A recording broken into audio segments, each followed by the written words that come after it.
Hey guys. Okay, so I tried all my best stuff to get Bentley to guard something with me, and he is not doing it. He's a little more insecure when he's away from the home, and also just very deferential to me. So I can't recreate that, which is fine. I'm going back to the story you were telling me about the bedtime routine, and I want to focus on that. So we had chatted about the place command, which I'm about to do a demo on for you. So here's the trick.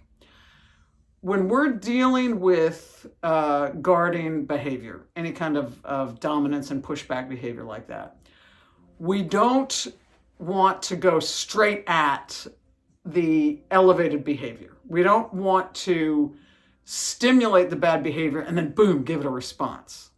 What we want to do is start building layer by layer by layer new and healthier responses to something, new and healthier directions. So, as we were talking about in the driveway, what I'm imagining is something appears that Bentley is guarding, or that you think he's going to guard. He hasn't even started to guard because we don't want to wait for bad behavior. So anything that might trigger a guarding situation, you would jump into action. And here's what we would ultimately want to be able to do. We have a couple of designated places in your home that you can take with you to other houses. So if you look at this bed, this is called a Corunda bed. It's a cot that's about 4 inches or so above the ground. It travels. It's great for indoor, outdoor. I can't remember if you guys have any, but I love these for teaching the place command, as do most trainers. Because when we're teaching the place command, we are saying to a dog, go to that spot and stay in those boundaries, stay in within the outline of that area.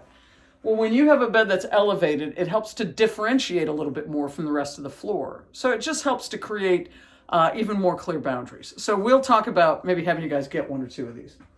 Okay, so anyway, in the long run, the ultimate goal is that there is something out here that that Bentley might guard. Like, let's say, this hairy ball that he doesn't care about. So here's this ball that he might guard. He starts moving toward it, or he gets it and he seizes it and starts to guard it, either way. And you're going to be able to go, Bentley, go to your place. And hi, buddy. Oh, he's a good boy. And he and Louie, because we want them both to learn to do this, they will go to their place, and when they go there, they know that they're supposed to stay there. So it's not just about teaching him to go over there for a minute. It's teaching both of them to go over there and wait until we release you. So the first thing that we want to do is build the place command, independent of guarding. Forget about guarding for a little while. We're just going to focus on building the place command. So here's how we do it. We always put him on a leash. We do 1 dog at a time. Now you can use the same place bed for both dogs. You can have them go to place together, or you can give them separate beds. It really doesn't matter. With them, if you can get one of them to start doing it really reliably, the other will follow. So perhaps 1 bed for both dogs is a good idea. So here's the idea. We walk the dog right up to the edge of the bed. And just as a foot's about to go up, we're guiding them to get on it. And just before the first step up happens, we say, place. And then we help them get all 4s on there. We don't wait long, because then we want to use the second command of the series, which is break. Understanding break is just as important as understanding place. Let me show you. Let me do a demo here. All right, buddy. Now, you're going to see me when he gets up on the place. I'm going to give him a reward, and I'm going to give him a reward when he does the break. Here we go, buddy. Ready? Bentley. Place. Yes. Good boy. Good boy.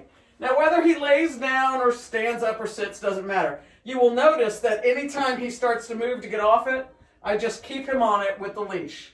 And I don't wait long. And then when I say the release word, I'm going to tug on the leash so that I'm showing him what it means. Bentley, break. Good boy. Good boy. Good boy. Yes, sir. So there are 2 commands in this sequence. It is a sequence command. The first is place, which means you go here and you stay on that area until I say break. exercising the learning process around the break is just as important as the place, because that is what gives them context that they're supposed to stay put. So you're never using the word stay, and sometimes you might tell them to lay down or something, but by and large, that's not the game plan. The game plan is once they know they're over there, they can lay down, sit down, chew on something, play with each other. They can do anything as long as all four paws are on that bed. So they know that that's their safe place. It's all good. And they don't go until they hear break.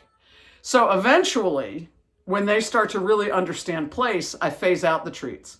But I'll keep giving treats for the break for a very long time because I really want them to understand the value of that part of this command. Let's do it again. You ready, buddy? Here we go. Bentley, place. Yes. Good boy. Good boy. Now, our goal is, as we practice, to increase his endurance staying on the bed. So I had him on there for probably 10 seconds before. This time we'll go 20 seconds, and we'll just keep building. Break. Good boy. Good boy.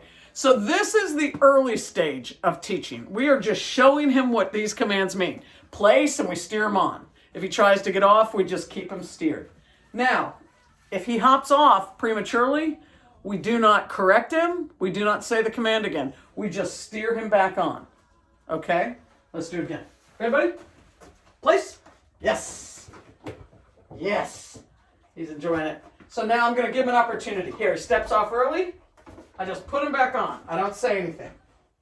Anytime he steps off early and you put him back on, that's another teaching moment. So, terrific. Now, I can block him from stepping off too. But if he steps off, now I'm going to just waddle around a little bit here. Put him back on. So you can see he's only got a few seconds in him right now. Break. Good boy. Good boy. Good boy. Good boy. The break is always a party. Good boy. You ready? Bentley. Place. Yes. Here you go, bub. Here you go, Bubba. Good boy. Now, as we start to increase the length of time that he stays in place before the break, we start doing what's called proofing, which is we start walking around and creating movements that might inspire him to move off. We start with little circles, and now just for the interest of this video, eventually we move away further. Picking the leash back up is often a trigger. So that was excellent. That was excellent. Break. Good boy. Good boy. So as we go along, we just keep building the amount of time that he stays on the bed. As he gets more and more patient staying on the bed, then we start increasing the excitement. So I'll take things, for example, when a dog has a favorite toy, or Louis would be excitement for him, or vice versa. So he's on the bed, and then I toss a favorite toy, or I toss a treat in front of him, and he has to control his impulse to get off. So it's an impulse control exercise, and it is also a terrific job for them to get on and wait. So I'm hoping this makes sense.